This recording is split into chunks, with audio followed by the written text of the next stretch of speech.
critical about Ruben Amorim and the rain, but I have to say I think in the last month or so there has been clear improvement, and I felt yesterday was part of that. It was, of course, a position that they a winning position that they squandered, and Amorim talked about that afterwards. He said we've got to get more ruthless as a team. We've got to sort of smell when an opposition's vulnerable, and he talked about the stadium and Spurs were there for the taking, and that's actually good that he's showing that ambition. He was more disappointed having got the last minute goal than Thomas Frank was having conceded it.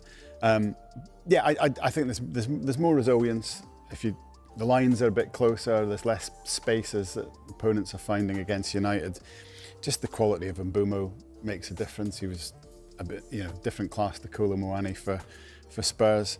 And it was progress, but you have to then remind yourself this is still Manchester United, and we're talking about 5 games without defeat being, whoa, that's amazing. Yeah.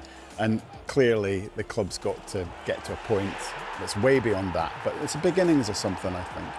Yeah, and on Amorim, the last time I was sat in this seat, I think uttered the words, Manchester United will always have enough good players to keep bad managers in a job, and thankfully you guys clipped that up and put it on your socials, and Manchester United then won 3 on the spin. So is that your hands off Eddie Howe kind of?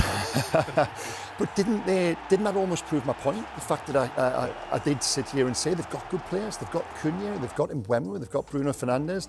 They then went 5 unbeaten. That talks to that point. But yesterday we saw what Manchester United are under Amorim. In a year, has there really been any great progress with identity? I don't think there has been. The summer recruitment was good.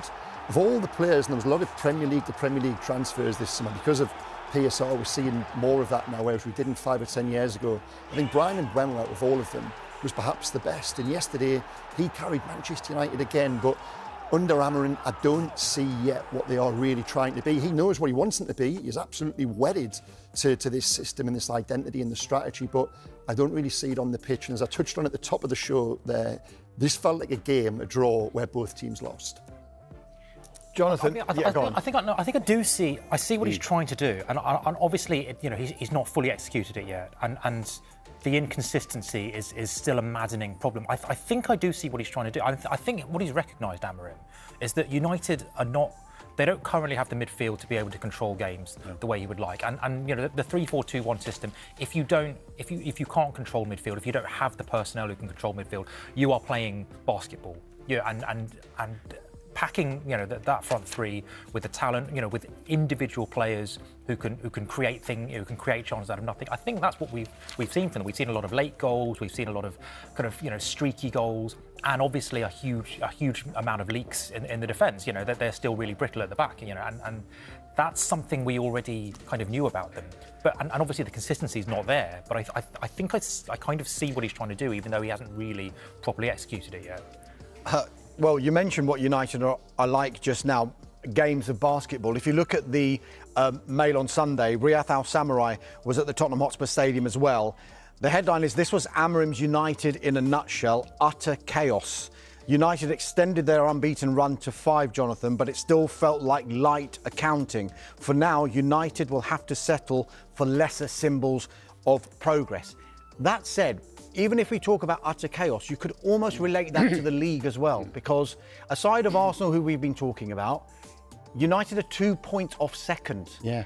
Is this a unique opportunity potentially that the Champions League might not be out of sight for Manchester United, even though we're talking about United that hasn't settled, that hasn't really shown enough so far this season? Look, I think it's in play for a lot of clubs because it actually looks like the Championship table at the moment, doesn't it, with so many teams separated by 1 or 2 points near the top.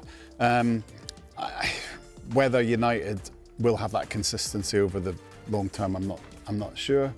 I don't think there's enough chaos about Manchester United. Not too much. I think they need, going forward, to loosen up a little bit out of this quite rigid system. Which John's right about the fact they're trying to almost not win games the traditional United way by controlling the match. They're trying to. It's a much more direct style of play because of the formation.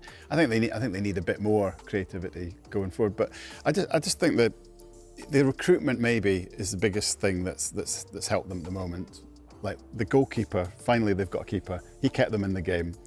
And that's... Unbeaten since he's been there. Unbeaten since he's been there. And, I mean, that's actually a novelty for United, having a reliable goalkeeper in recent years. And then, as I say, Mbeumo, Cunha didn't have his best game, but he was asked to play number 9, which isn't his position, but he still affected it.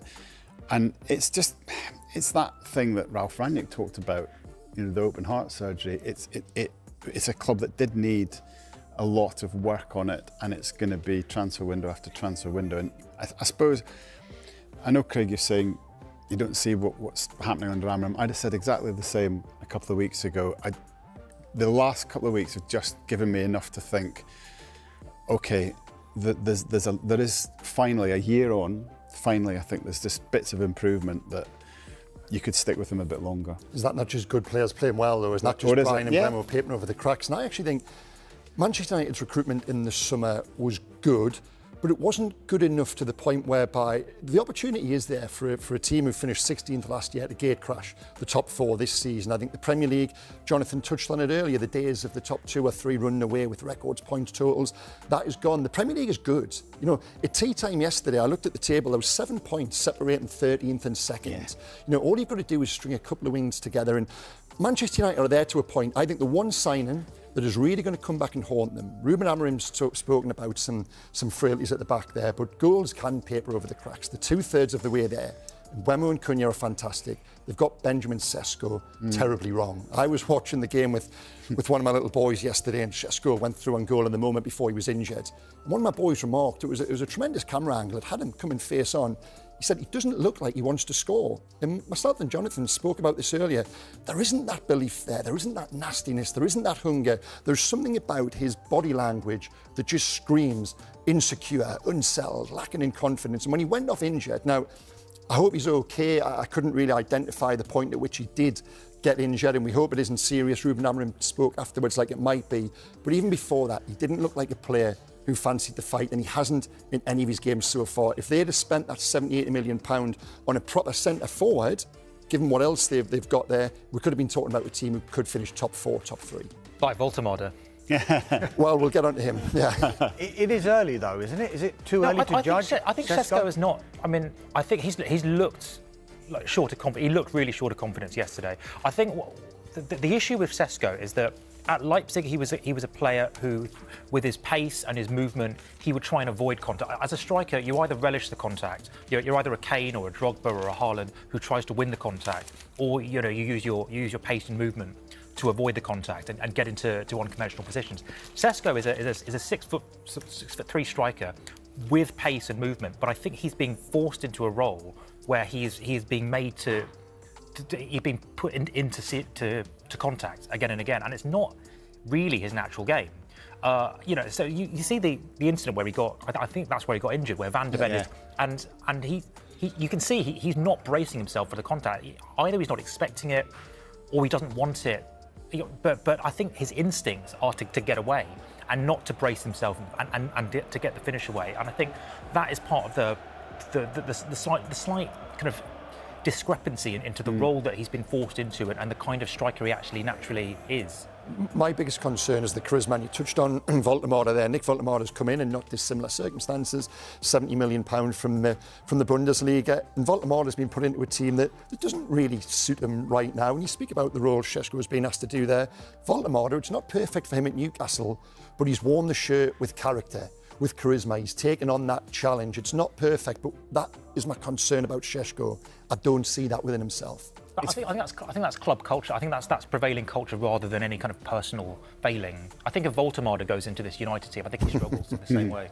Well, like every centre forward before, right. Højlund, you go back through all them. Sesko now just almost looks like Rasmus Højlund, Mark II, potentially, how it could play out. We talked about the injury. The Sun mentions that it could be a major injury scare for Amorim, and it may force him to go into the market in January. It's always a dangerous time to go into a transfer window, though, isn't it? Particularly for a position like that. Particularly for strikers, it's a very expensive time to go into the market. I was in the press conference, and Amorim's, he was leaving the room as he was asked about Sesko's knee, so he didn't have time to give a full answer, and he just said, "I'm worried," because when it's a knee, it could be anything. He also was quite open to the suggestion that they might buy him some more midfielders. which I think is as much, if not more, pressing for them.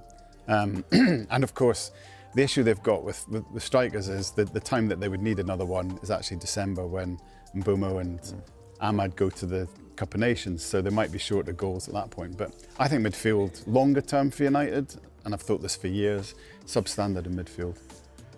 Jonathan, there was another team there, of course, in Tottenham Hotspur, and there has been a narrative building, a somewhat negative narrative building around Thomas Frank, particularly last weekend with the XG, now famous 0.05 against Chelsea. In Jonathan's piece, he says they were 2-1 up and had 11 v 10 and only a minute of stoppage time remained, but just like the reign of Thomas Frank, still they wait for liftoff. If they hadn't conceded that goal, it could have been a major turning point in this time there, couldn't it?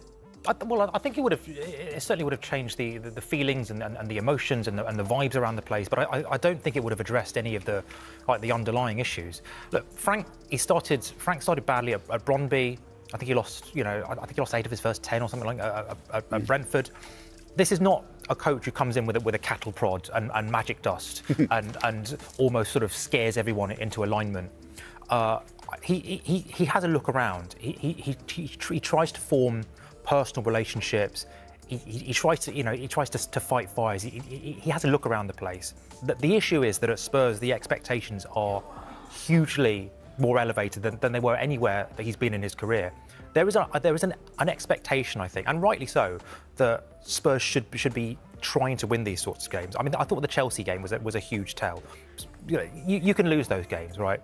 But if you don't show the ambition, if you don't show the character to even look like you want to win those games, I think that's a huge issue. And I think Frank is, the league position flatters them a little bit. I think in terms of the XG, they are overperforming in terms of goals scored and underperforming in terms of goals conceded. I think that is beginning to bite them now. So I think that's a huge issue, because again, where are the goals coming from? Where is the solidity? I don't see a huge amount of cohesion. Big injuries though, haven't they? They do, and that's the issue, because I think they would want to have integrated Xavi Simons a lot more gradually than in fact they've had to, and I think he's been thrown into a league where he's still trying to adapt, and I think he's been exposed a little bit in that respect. Solanke, Maddison, Kulusevski, these are huge players that they're missing, and big characters, and in their absence, I don't think Frank quite has enough of a yet. I don't think he has got quite enough authority and personality to bridge that gap himself. I think a lot of it comes back to as well just the players available to him. There are these sky-high expectations at Tottenham and this want to play a certain way, the Tottenham way. But you look at the personnel they had on the pitch yesterday: Richarlison, Kolo Muani, Brennan Johnson. They brought in Curtis from West Ham, who started well, but has almost reverted to the numbers he produced at West Ham. Has he not got the players to do what he wants to do? And I was out in the Far East in the summer and had a bit of time with Thomas Frank. I can still taste the